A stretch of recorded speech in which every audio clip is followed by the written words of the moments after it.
રાખી સપ્તા સુણે છે ધર્મદેવ અભિરામ. ખટ દીન તે વીતી ગયા કરતા તે રૂડું કામ. સાતમે દિન સવારમાં પુરાણી કરે છે કથાય. તે સમય શ્રી ધર્મદેવને આવ્યો જ્વર દુઃખદાય.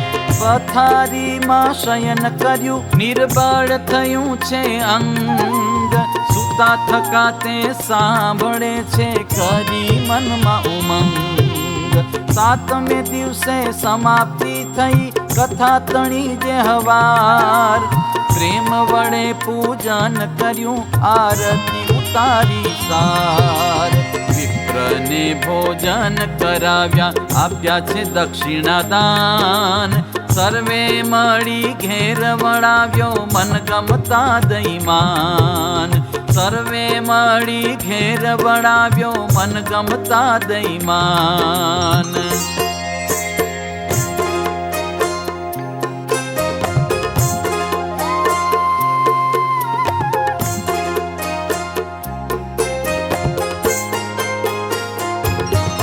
પછી તો સર્વે સંબંધી જન ઘેર કરી આવ્યા છે ભોજન. બેઠા તે દેવ શર્માની પાસ ચારે કોરે વિટાઈ પાસ. ભાવે કરે છે સર્વે ભજન શ્રી હરિનું સ્મરણ કરે મન. પાસે બેઠા છે શ્રી અવિનાશ કૃષ્ણ કથાનો કે ઇતિહાસ. કરી એકાગ્ર વૃત્તિ મનની તૃષ્ણા તોડી તન ને ધનની. શ્રી હરિમાં થયા તદાકાર મૂર્તિને નિરખે છે નિરધાર. મન વૃત્તિ પામી ગઈ શાંત સઘળી ભાંગી ગઈ છે ભ્રાંત. ત્રણ અવસ્થાને ત્રણ દેહ તેથી વિરક્ત બન્યા તેહ. દેહ ગેહથી છોડી સ્નેહ બ્રહ્મ રૂપપણું પામ્યા તેહ. મહાપ્રભુ વિશે મન મોહ્યું નારાયણ વિશે ચિત્ત પ્રોયું. ત્યારે શીતળ થયું શરીર ઉઠ્યા રામ પ્રતાપજી ધીર. બીજા સંબંધી મળ્યા તે સ્થાન ગંગા જળથી કરાવ્યું સ્નાન. લીપી શુદ્ધ કરી ધરણી જ્યાય દેવ શર્માને સુવાડ્યા ત્યાંય. પ્રભુના સમીપે તજ્યો દેહ શ્રી હરિમાં થયા લગ્ન તેહ. દિવ્ય દેહ પામ્યા છે પ્રકાશ રહ્યા અખંડ તે પ્રભુ પાસ. શાપ દુર્વાસાનો હતો જેહ તેથી મુક્ત થયા નિસંદેહ. રામ પ્રતાપને ઈચ્છા રામ બીજા સંબંધી સર્વે તમામ. પિતાજીએ તજ્યો દેહ જ્યારે ધીરજ રહિત થયા ત્યારે. ઘનશ્યામે આપી ઘણી ધીર સૌને છાના રાખે નરવીર. પછી બ્રાહ્મણને ત્યાં બોલાવ્યો ભાઈ પાસે એ વિધિ કરાવ્યો. રામ ઘાટ સરયુ ગંગા તીર પિતાનું લીધું છે ત્યાં શરીર. દહન ક્રિયા કરી તે ઠાર વેદ શાસ્ત્ર વિધિ અનુસાર. કર્યા સ્નાન તે સરજુને નીર પછી ઘેર આવ્યા દિલગીર. શોકાતુર ઉદાસી છે મન કોઈએ કર્યા નહીં ભોજન. બીજે દિવસે પત્ર લખાવ્યા ટાણા પર સંબંધી બોલાવ્યા. આવ્યા નવ માને દિન જન શોકાતુર કરતા રુદન. શ્રી હરિ સૌને ધીરજ આપે શોકયા ભીલને વાલો કાપે. વૃત શર્કરાયાદિ સહિત જે જોઈએ તે લાવ્યા છે અજીત. 13મા સુધી તે નિરબાધ રામ ઘાટે કર્યા વિધિ શ્રાદ્ધ. તિલાંજલિ આપી વિધિ સાર સરજુ ગંગા પર નિરધાર. રામ ઘાટે સરજુ ગંગા તીર જે કોઈ શ્રાદ્ધ કરે ત્યાં ધીર.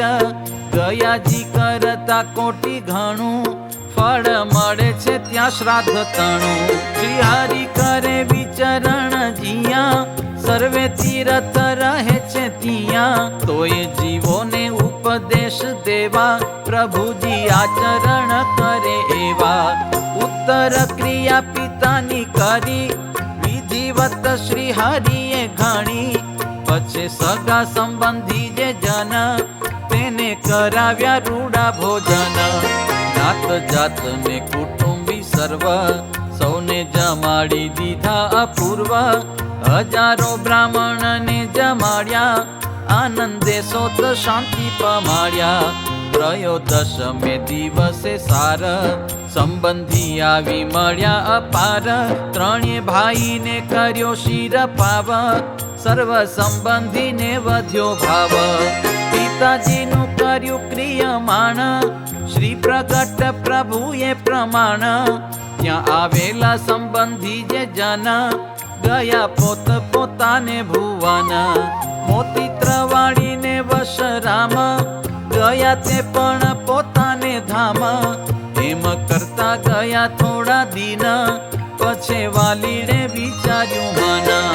ખર્ચ ખૂટણ કારજ કીધું તેનું નામ તે ચૂકવી દીધું. માત પિતાને અગ્નિ સંસ્કાર જે સ્થળે કર્યો છે નિરધાર. અતિ પવિત્ર તે ભૂમિકાય આવે દર્શને જન સદાય.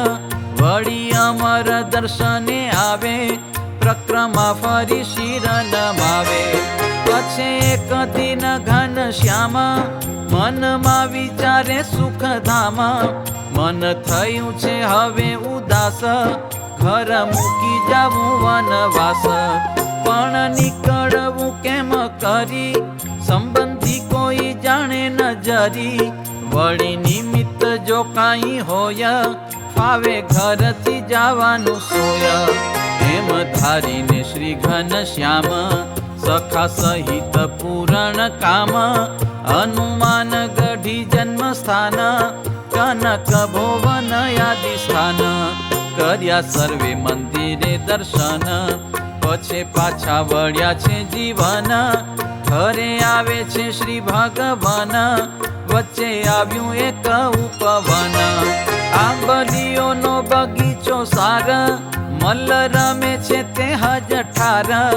મલ્લ રૂપે અસુર છે જેહ શ્રી હરિના વિરોધી છે તેહ. આવતા દેખ્યા છે ઘન શ્યામ સામા આવ્યા પાપી તે હઠામાં. ઘન શ્યામને તે ઘેરી લીધા પાપીએ ખોટા વિચાર કીધા. અખાડામાં ગયા ભય હારી પોતે ઉભા રહ્યા બળધારી. કરવા લાગ્યા કુસ્તી તે સાથ બલ દાખવે છે દીનાનાથ. કરી રોમા વળી કૂતકાર તાલ દે છે ત્યાં વારંવાર. કરે યુદ્ધ તજીને પ્રમાદ મલ્લ રૂપે આણી આહલાદ. દાવ પેચમાં દિલ ધરે છે હરામીની હિંમતો હરે છે. વજ્ર સમય ખંડિત રૂપ મલ્લને બતાવ્યું છે અનુપ. ઘનશ્યામની જે ગતિ ગૂઢ મલ્લ દેખીને થયા દિગ્મૂઢ. પ્રૌઢ પર્વત પ્રાય શરીર દેખીને થયા શત્રુ અધીર. પદ પ્રહારે ધ્રુજે છે ધરણી અતિ બલવાન દેખાયા વરણી. મલ્લના તો છૂટી ગયા બંધ ઘણા મારમાં થઈ ગયા અંધ. શિર સાથે શિર પટકે છે ખડ મલ્લને તે ખટકે છે. અખાડામાં હે ઉડે છે ગર્દ ભૂમિને ભૂમિએ પડ્યા મર્દ. થર થર કંપે તે મની કાય મલ્લ યુદ્ધ સહન ન થાય. શૂરાનું મટાડી દીધું શૂર નારાયણે હર્યું તેનું નૂર. ક્રોધાતુર થઈ ગળ ગળે જોતા જોતામાં ધ્રુજીને પડે. મલ્લ પસ્તાય છે મન માહી ક્યાંથી આ જોગ આવ્યો અહીં. યુદ્ધ થતું નથી આની જોડે આ તો માર્યા વિના નહીં છોડે. હવે આવ્યું છે નિશ્ચય મરણ ભોગે કર્યા આવા આચરણ. મહાગજ જેમ ગજને મારે તેમ કર્યું પ્રભુએ આ ઠારે. પાપીને પછે હાર પમાડ્યા 27 ને ભૂમિ સુવાડ્યા. છિન્ન ભિન્ન કર્યા અઘવાન, પાડી દીધા છે મૃત સમાન. પછી ત્યાં થકી આનંદ ભેર, ઘન શ્યામ આવ્યા નિજ ઘેર. અખાડામાં પડ્યા મલ્લ માત્ર, ગતિ ભંગ થયા તેના ગાત્ર. તેના સંબંધીએ જાણી વાત, તેથી કર્યો બહુ કલ્પાત. ભેગા થઈ આવ્યા સુધ લેવા, ભાઈને વળી ઠપકો દેવા. સર્વે આવ્યા અનંતની પાસ, હાહાકાર કરે બહુ ત્રાસ. આવી કેવા લાગ્યા સન્મુખ, ફણીધર ને પોતાનું દુઃખ. તમારા ભાઈ શ્રી ઘનશ્યામ, કરીને આવ્યા છે જુઓ કામ. અમારા પુત્રને મહારાજ, વણવા કે માર્યા બહુ આજ. શ્રી હરિએ તે સુણ્યું છે કરણે, મન વિચાર્યું અશરણ શરણે. આજે તો રૂડો આવ્યો છે લાગ, હવે કરું હું તો ઘર ત્યાગ. વન જાવા આવ્યો ભલો દાવ, મારા મનમાં હતો એ ભાવ. એ ઠપકો સુણી બલદેવ, વહાલા સામું જોયું તત ખેવ. મોટા ભાઈ તે મન મોજાર, કરવા લાગ્યા ઊંડો વિચાર. માત પિતા પામ્યા મોક્ષ સાર, હવે નથી બીજાનો આધાર. ઠપકા લાવશે હરિ નિત્ય, મારે શી કરવી હવે રીત્ય. જ્યેષ્ઠ બંધુનો વિચાર જેહ, અંતર્યામીએ જાણ્યો છે તેહ. બોલ્યા મર્મ ભરેલા વચન, મોટા ભાઈ સુણો શુભ મન. હવેથી કોઈ દિન અમારો, ઠપકો નહીં આવે એ ધારો. ત્યારે સતી સુવાસીની બાઈ, સ્નેહે બોલાવ્યા છે ઘર માઈ. મોટા ભાઈ સાથે તેની વાર, જમવા બેઠા જગદાધાર. એવા થકા ઘરમાં રહ્યા છે, તજવાને તૈયાર થયા છે. એનો મર્મ કોઈ નવ જાણે, કરવું ધાર્યું જે સામે તે ટાણે. ભવ બ્રહ્માદિ ભેદ ન લહે, કવિ એક મુખેથી શું કહે. ભવ બ્રહ્માદિ ભેદ ન લહે, કવિ એક મુખેથી શું કહે. इति श्रीमद् एकांतिक धर्म प्रवर्तक श्री सहजानंद स्वामी शिष्य भूमानंद मुनि विरचिते श्री घनश्याम लीलामृत सागरे पूर्वार्धे आचार्य श्री अयोध्या प्रसाद जी राम शरण जी संवादे धर्मदेव नो देहोत्सव ने श्री हरि नो गुढ़ विचार ए नामे 108मो तरंग। बोलो श्री घनश्याम महाराजनी जय।